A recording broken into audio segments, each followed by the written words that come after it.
What's good with y'all, man? It's your boy J Money Pride, man. Glad to be back, man. So far, I made a couple more videos for my like the shorter videos for like the IG reels and things of that nature. But yeah, I thought I need to get back on here and yeah. Okay, so I'm not gonna do too much talking. It's on me for not being back like that, so I'm not even gonna give y'all no sob story or nothing crazy. But without further ado, let's get right into the video, man. So in this video, we're gonna be talking about how to make a dark magic sample. It has more of a, this specific one has more of a like a medieval kind of flavor to it, which is perfectly fine, you feel me? So okay, let's get right into it, man. I'm not gonna do too much crazy talking, bro. We're gonna make this nice and sweet.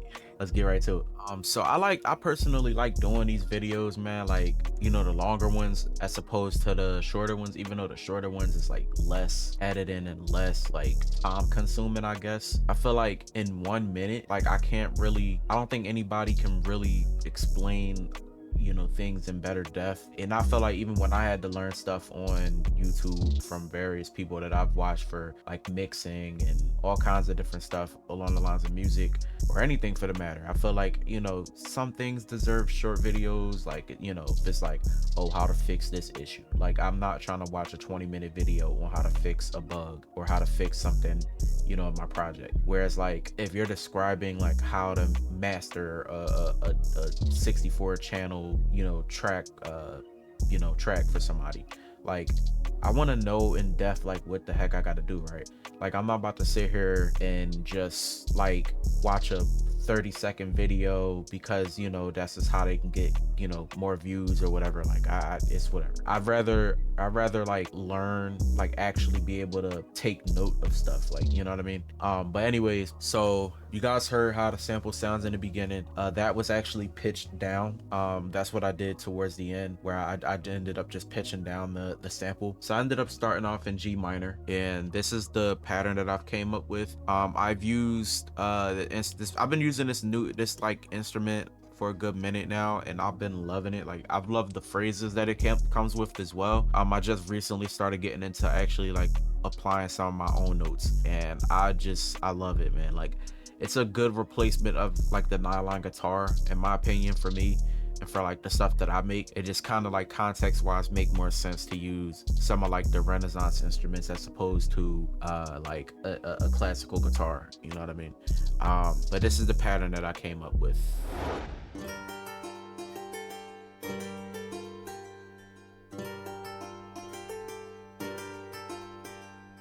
So as you may have heard, I've added like strums at the beginning and the like every like other bar. I personally like doing stuff like that, even with like the piano or like obviously a guitar, because it just adds a lot more realism to it. Like not every note is just robotically being played at the exact same time. You want to add like some emotion or just make it sound a lot like more fluent. I would definitely suggest strumming your strings, or whatever you want to call it, like arpeggiating, you know, whatever you want to call it. It's pretty much the same kind of thing if you have like 3 or 4 notes being played, and it just, you can have it go up or go down.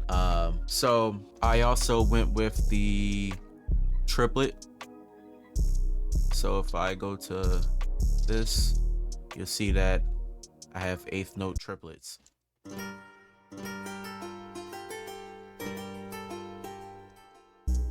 And then within the library that I used from Sonu Score, I turned on the delay, messed with the feedback and the mix knob a little bit, and then put it on like half a bar. So yeah, that's why you're hearing like some of the delay coming from it. Okay, so moving on, we have the felt piano. Usually I like playing like actual things with the piano, but because I knew I was gonna add a few more things to it, as you see, I just kind of stayed towards the low end of the piano and then just sustain pedaled it out. So this is what that sounds like.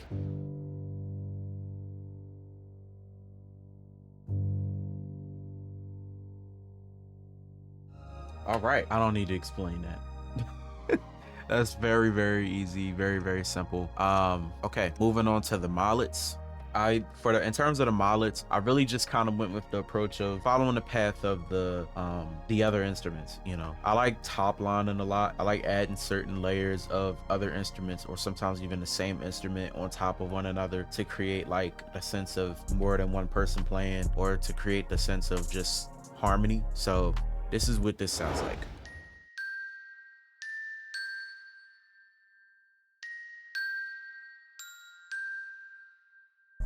Okay, so again, it was more of like a top line, nothing too extra, perfect, so you can hear the percussion going on. Moving on, you have the ensemble strings, and I use this as just a way to like fill up a lot of the empty space, and again, just kind of add that layer of harmony to the lute instrument that I used, and the mallets, things of that nature. And this is what that sounds like.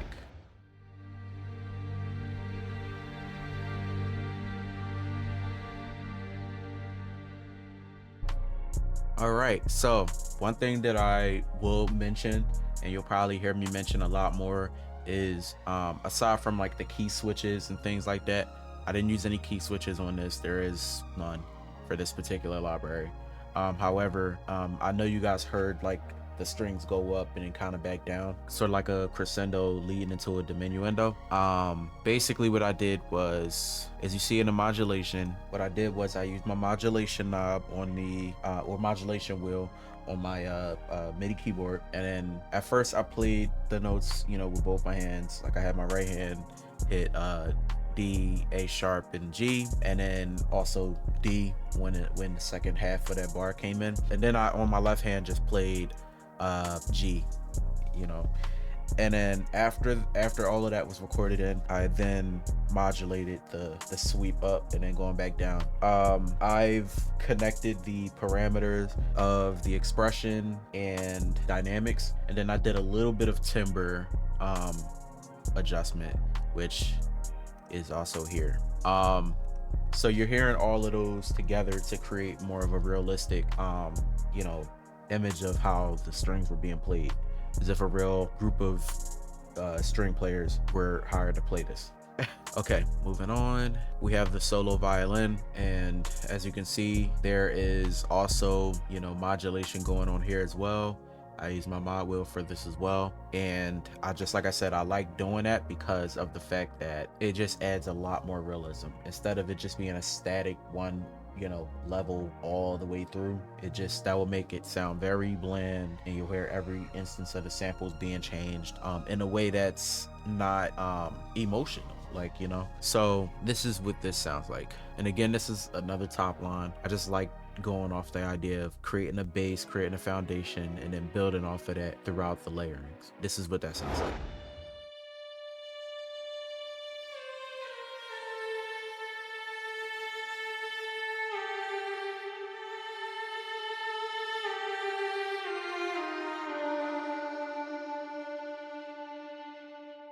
Also, as you can look closely, you'll notice that, you know, some of these are like off grid. This is because I've played pretty much everything on here by MIDI, and technically, yes, you can quantize, right? And I've quantized various instruments. Like I've quantized the mallets, I've quantized the piano, I've quantized some of the lute, but I like having you know, a good kind of like swing to it, per se. I guess how I can put it. I like having a good like natural flow of like how the notes are being played, because again, that creates a sense of realism. I realistically played these notes, even though I don't play the violin like the actual violin. I played it through the keyboard, and the keyboard is still an instrument, so I don't want it to sound super on grid. It will sound on grid anyway because of the layered instruments also being quantized, so keep that in mind. This still sounds perfectly fine in the context of everything else being played, and it's so subtle. Like it's slight adjustments like that like you won't just hear like that, you know. So all right, moving on, we have the choir. Now with the choir, I've really just copy and pasted the ensemble strings and then just changed the syllable to the ah, and this is what that sounds like.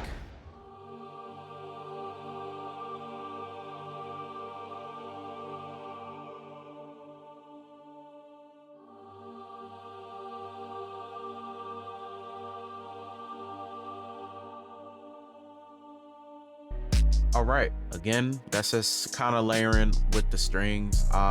Yeah, so think about it. We have two different sections of layering, right? We have the lute going down to the mallets. They have a certain pattern that's going on that they all uniquely share. And then we have the ensemble strings going down to pretty much the double bass that's in their second group. The double bass, again, that's kind of like its own thing, doing like a one note. Just I like the idea of sustaining a low like double bass note because it adds depth. You know, to me, it adds depth. It adds a lot of, to me, emotion, especially when you're going for a dark sound. You don't want it to sound super bright, right? Like, I like when it has that, like, that dark sound, and you're just hearing that droned out, like, you know, string. All right, and then this is what that sounds like, so you guys understand what I'm trying to say.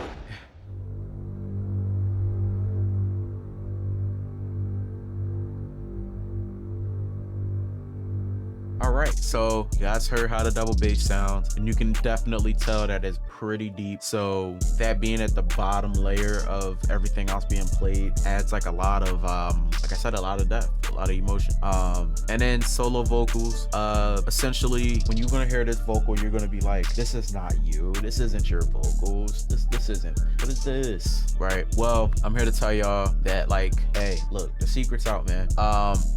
The way I've been doing this whole time, even for the phrase kit, and I'm really gonna put y'all on the game, bro. Like, I really am. Use it how you will, whatever. Dude, okay, I record my vocals right at, you know, alto level, where I'm comfortable at. Honestly, it can just be like that range, you feel me? And obviously you don't want to have a trash voice anyway. Like, you know, you want to try, just like how auto-tune is, right?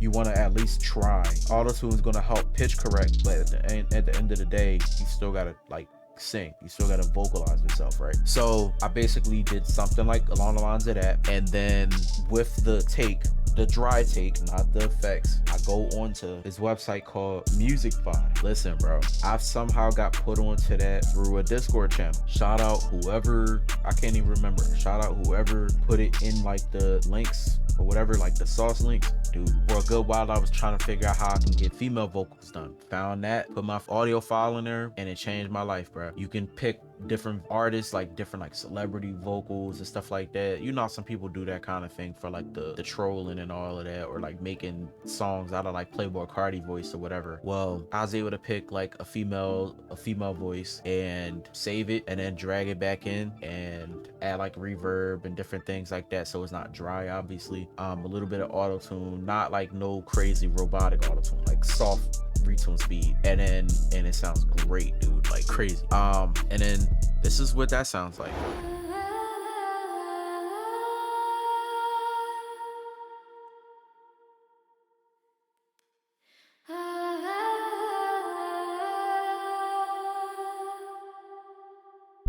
All right, so you guys heard what the whole thing sounds like separately. And you know, I may not be the greatest at describing like how I do stuff, because I'm really going off of ear and just whatever my brain is telling me to do. But I like at least visually showing you guys and just demonstrating like what these things sound like by itself. Because together it might sound like something very complicated to make, and I promise you, if when you look at these projects that I be doing, it's not complicated at all, like at all, bro. So before the pitch drop, this is what everything sounds like together.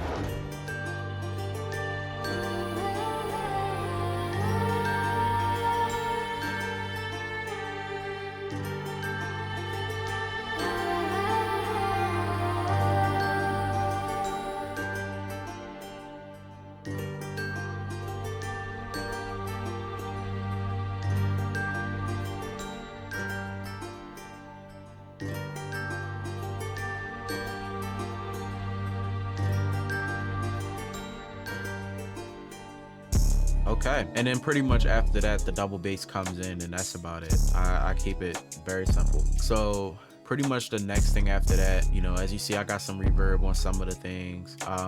Now here is where I did the pitch drop. Sound shifter is my best friend. I pitched it down 5 semitones, and that's what you heard in the beginning. This is what that sounds like.